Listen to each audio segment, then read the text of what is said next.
ସଭାପତି ବିଜେପି ସଭାପତି ଦିଲ୍ଲୀପ ପଳା ନାଁ ଦେଲେ କେତେ ଜଣ ନାଁ ଦେଲେ ସମସ୍ତଙ୍କୁ କାମ ଦେଇଥିଲେ ସେ କାମ କରିଦେଲେ ସେ ବିଲେରେ ପେମେଣ୍ଟ ଦେଇଥିଲେ ମୁଁ ଶୁଣିଲି କ'ଣ ସାର୍ ତାଙ୍କୁ ବିଲ୍ ପେମେଣ୍ଟ ବନ୍ଦ କରାହେଉଛି ସାର୍ ଦୁଃଖର କଥା ସେମାନେ ଲିଷ୍ଟ ଦେଲେ ମୋରି 50 ପଇସା ମୁଁ ତାଙ୍କୁ ବିଲ୍ କହିଲି ମୋର ପ୍ରତିଶତ ନାହିଁ ମୋର ସବୁ 5-7 ଯୋଉ ବିଲ୍ ଅଛି କୌଣସି ହଉନି କ'ଣ କି ସାର୍ କୋଉ ପ୍ରକାର କ'ଣ ନୀତି ନିୟମ ଚାଲିଛି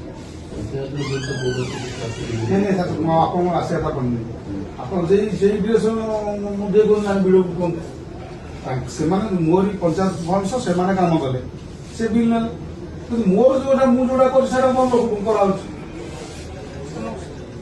ମୁଁ ତାଙ୍କୁ ଡାକିକି କାମ ଦେଲି ଆପଣ ଯୋଉ ଏଜେନ୍ସି ନାଁ କହିଲେ ସେ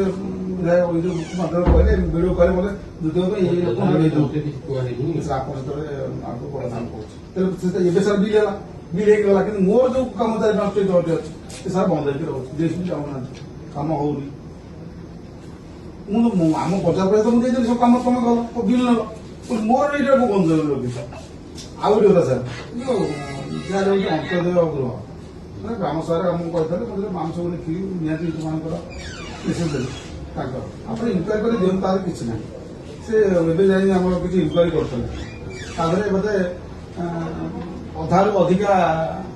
ଘର ଅଛି କୋଉ ଲିଷ୍ଟ ଯାଉଛି ମୁଁ ଜାଣିପାରୁନି ସେ ଯୋଉ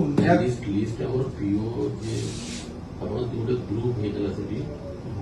ବିଭିନ୍ନ ଯାଇଥିଲେ ଅଦର ପିଓ ଯାଇକି ରିପୋର୍ଟ ଦେଲେ ରିପୋର୍ଟ ଦେଇକି କରାଯାଏ ମୁଁ ସେ କଥା କହୁନି ସାର୍ ସେ ଲିଷ୍ଟ ତ ଗ୍ରାମ ସଭା ଯୋଉ ଲିଷ୍ଟ ଅଛି ତାକୁ ଆମେ ଆପଣଙ୍କୁ ଦେବା ପାଇଁ ଇନକ୍ୱାରି କରିବେ ମୁଁ ସେ କଥା କହୁନି ସାର୍ ଏଇଟା ଇନକ୍ୱାରି କରନ୍ତୁ ଏବଂ ତାକୁ ରେଜିଷ୍ଟ୍ରେସନ କରନ୍ତୁ ଯଦି ଆପଣଙ୍କ ପାଖରେ ଅଛି ଇଏ କଣ ଏଇ ଯୋଉ ସାର୍ 15 ଲିଷ୍ଟ ଯାଇଥିଲା ମୁଁ ଜାଣିପାରେ ଲିଷ୍ଟ କୋଉଠି ଅଛି ମୁଁ ଜାଣିନି ତା ଦେହରେ ବୋଧେ 17-18ଟା ହବନି 12ଟା ମାତ୍ର ଲିଗାଲି ହେଲା ଆଉ ସବୁ ଇଲିଗାଲି ଗ୍ରାମ ସଭାରେ କପି ମୁଁ ସେଟା ଗୁନ୍ଥିକି ଦେବି ସାର୍ ଯେଇ ଆଚରଣ କହିବେ କି ଯୋଉ ମୋର ଯେତେବେଳେ ଆସିଲେ କରିବାକୁ ମୁଁ ତ ସାର୍ କରିଦେଲି ତାଙ୍କୁ ପେମେଣ୍ଟ ବି କରେଇଦେଲି ତାଙ୍କର ମୁଁ ରଖିଲି ପଇସା ଖର୍ଚ୍ଚ ବି ରଖିଲି ସାର୍ ମୁଁ ଯୋଉଟା କାମ ବନ୍ଦ କରି ରଖା ହଉଛି ସାର୍ ଗୋଟେ ପ୍ରଧାନମନ୍ତ୍ରୀ ଆଦର୍ଶ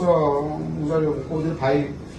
ଲୋକ କହୁଛନ୍ତି ସେ ଫାଇଲ ଯାକ ଗୋଟା ରୋଡରେ 5 ଲକ୍ଷ ଟଙ୍କା ଯାଇଛି ସେ ବିଲ୍ 3 ଲକ୍ଷ ଟଙ୍କା ହେଇଛି ଅଧିକ ଟଙ୍କା ବଳି ପଡିଛି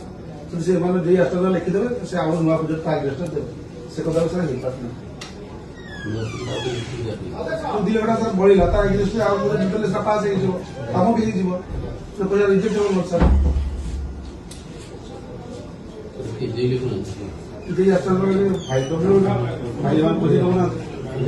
ଆପଣ ଯାଇଥିଲେ ମୁଁ ପଞ୍ଚାୟତ ସେ ପଇସା ଅଛି ପଇସା ସେ କାମ ନାହିଁ ପଚାରେ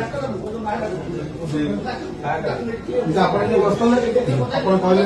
ଲାଟ୍ରିନ୍ ଅବସ୍ଥାରେ ଅଛି ପଇସା ଆପଣ ଯିଏ ବସିକି ଆସିଲେ ସେ ପଇସା ଅଛି ସାର୍ ଉପରେ ମୁଁ ସାର୍ ପଇସା ଅଛି କିନ୍ତୁ କାମ ମତେ ଭିଡ଼ିଓ ନକଲେ ମୁଁ କେମିତି କାମ କରିବି ତାର ପଞ୍ଚାୟତ କାମଟା ସାର୍ ନିଜ ଘରଟା କିଏ କରିବ କ'ଣ ଫାଇନାଲ କରିବ ଯାହା ନା କହିଲେ କରନ୍ତୁ କିଛି ମୋର ଅପସନ ନାହିଁ ତ କାମଟା ଗୋଟେ ସଠିକ ଢଙ୍ଗରେ କରିବା ଦରକାର ଆପଣ କଣ କରାଯିବ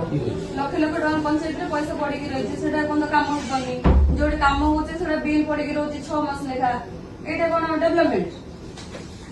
ତମର କାମ ଯିଏ କର ଆମର ମନ ଦୁଃଖ ନାହିଁ ଆମ ପଞ୍ଚାୟତରେ ଆମକୁ ଡେଭଲପମେଣ୍ଟ ଦରକାର ଯେତିକ ସବୁ ପଞ୍ଚାୟତ ଫଣ୍ଡ ସବୁ ସମୟ ନାହିଁ ସରିଯିବ କାମ ଗୁଡା ଆପଣ ପଞ୍ଚାୟତ ପଇସା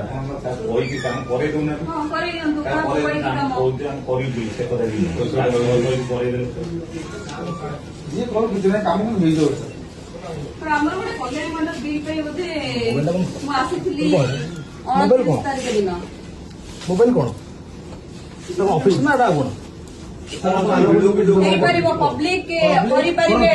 ପବ୍ଲିକ କରିପାରିବେ ମୋବାଇଲ